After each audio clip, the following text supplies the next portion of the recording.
I just can't wait to come back here, turn on this camera, and say Spider-Man Homecoming is the best Spider-Man movie of all time, hands down. Spider-Man Homecoming is the best Spider-Man movie of all time, hands down.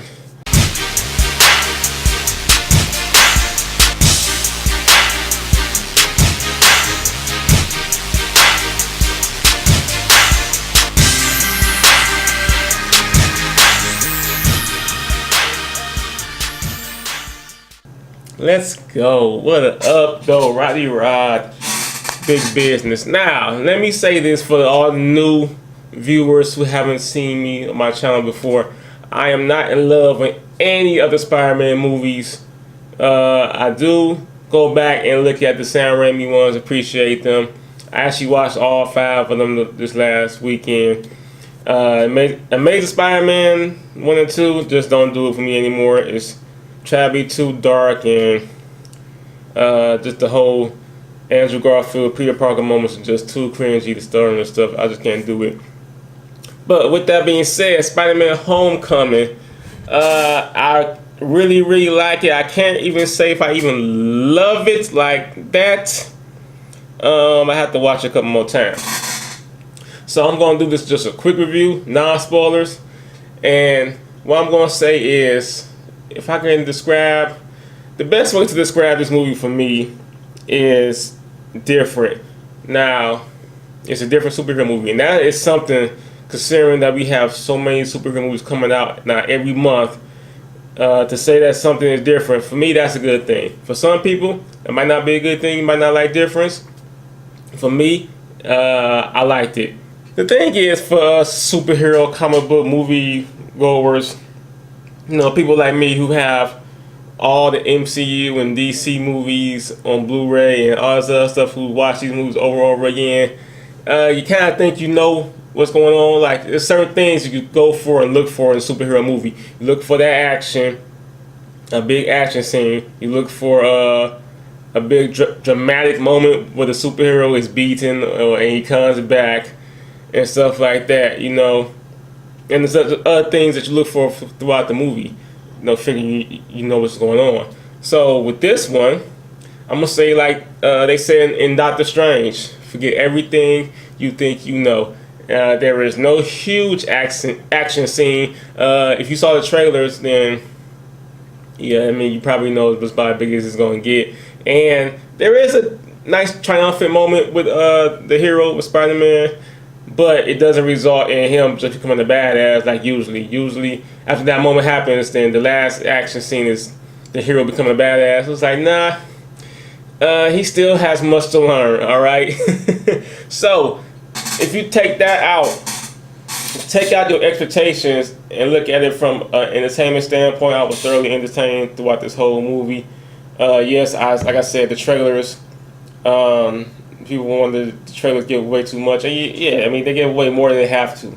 But by being a different type of movie, it doesn't go exactly where you think it's going to go. So we can still get enjoyment from this, even though the trailers get away too much. And that's not including the clips. I ain't watching the clips, but yeah, they show too much in the movie, but you can still enjoy it because it takes it in a different spin, different turn that you didn't expect.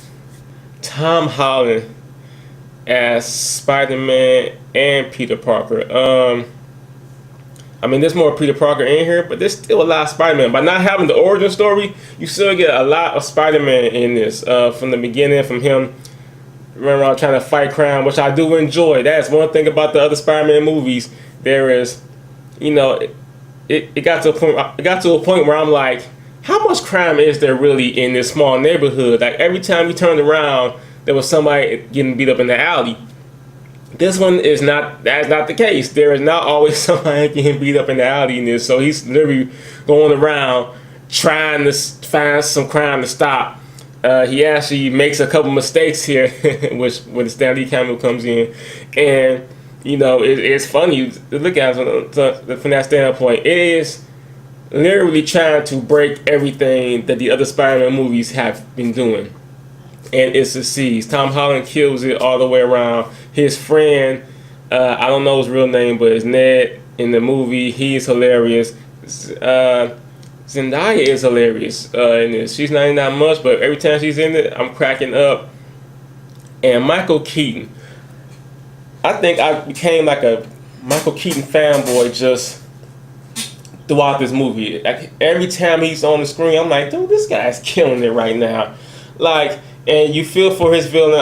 I mean, I love everything they did with his villain. I love the little twist they threw in with his villain. That was great. I didn't expect that. I was literally wondering, okay, what's going on here? Because, I mean, Peter Parker is a kid in this movie. This is legit high school Peter Parker. That's the advantage he has over all the other Spider-Man movies. Well, he's 20. I mean, he's 20 years old, but he looks like a 15-year-old enough for him to play a 15-year-old in this movie. He doesn't look 30 years old trying to play in a high school full of 30-year-olds, all right? This is legit teenage high school movie. A lot of high school going on. A lot of school stuff going on, and it's just different. They do so much different stuff with Spider-Man. Even when he's not in the city, you know, he actually does go out of New York in this one, and he tries to shoot his web, you know, swinging from building to building. Yeah, there's no buildings out here, man. So he has to run. He has to do something else in the movie. I was like, okay, that's something. So by that, it's just such a different Spider-Man movie, which we needed, which I needed. I'm tired of people dying in these movies. There's no funeral in this movie. There's no big crying scene of him in this movie. You know, he doesn't have to do the Andrew Garfield, Tobey Maguire crying face. This is the 4th live-action superhero movie this year, and it's the first one where somebody doesn't die, like somebody huge doesn't die. So that right there is setting it apart from everything else. And what else? And the funny thing is, even though there's no big emotional scene, it still has scenes in it where I caught it. I felt it. You know, he does have his triumphant moment in it, and I was literally worried for the kid. He's yelling, help me, and I was literally sitting back like, okay, if Iron Man comes in and help him, this is gonna fuck up everything, right? Don't have this happen. And they didn't. He legit pulled it together, and he helped himself out, and I was like, yes, I feel that. Speaking of Iron Man, he's not in there as much as the trailers would like you to believe. Matter of fact, that's the scenes they show in the trailers is it, besides one more with no big scene towards the end. As a matter of fact, some of the scenes they show in the trailer is not in the movie. The scene from the first trailer where he's swinging off and Iron Man is flying with him is not even in the movie. Not at all. Not in the end credits or nothing. So, good job, Sony. All right. But besides that, I'm happy they didn't turn this into the Iron Man 4 movie. I mean, happy is in it more than Tony Stark is. And he does a great job. And matter of fact, another scene that I really enjoyed where the acting just really shined through was when Tom Holland, Peter Parker, and Tony Stark, you know, you see the trailer, you know he takes the suit back.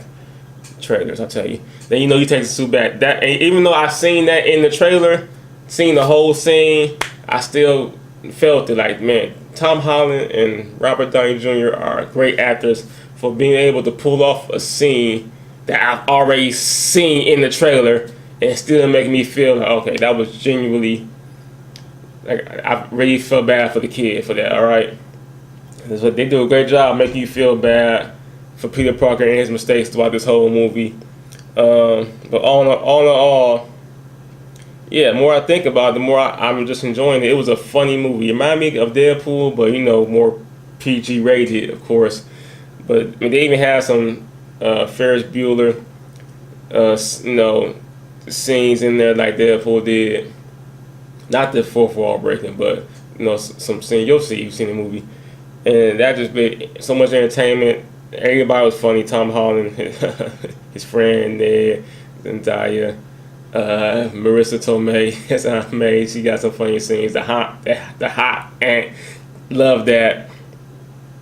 And even the AI in this suit. You seen the trailers. the AI in his suit, he called it Karen. She was really funny. I'll talk about that more in the spoilers. I'll talk about all this more in the spoilers, including the whole Spider Sense thing, because yeah, like I kind of felt mixed about that, because Spider Sense might just be my favorite thing about Spider-Man, and for them not to have it in the movie, yeah, it's kind of disappointing. And the fact that he had it in Civil War, if you pay attention, he had the Spider Sense in Civil War. It didn't slow down and stop, it had the sound effect and all that, but you could tell when he was fighting Falcon and he dodged that, whatever the hell Bucky threw, he dodged that. That was Spider Sense. And when he even sensed Ant-Man was around, when he took the shield, but he just didn't know where he was, like he was alert. Like you could tell he had Spider Sense in Civil War. And he actually seemed more experience in Civil War than he does in this movie. So that is kind of, when you think about it from Civil War aspect, it kind of takes away, kind of draws you back. But me being me, it's just, hey, trying to find something wrong in the movie. All throughout the whole movie, I was entertained. Yeah, not like I hated anything. This movie actually got better as it went along. And yeah, I can't wait to see it. Go see it again tomorrow. So I'm gonna talk about it more in my spoiler, but on all, entertaining movie, no complaints. But if you didn't like it, I can't understand why, because it's just different. It's just different. Everybody doesn't like difference. Everybody doesn't like a different movie. It's not like any of the other Spider-Man movies.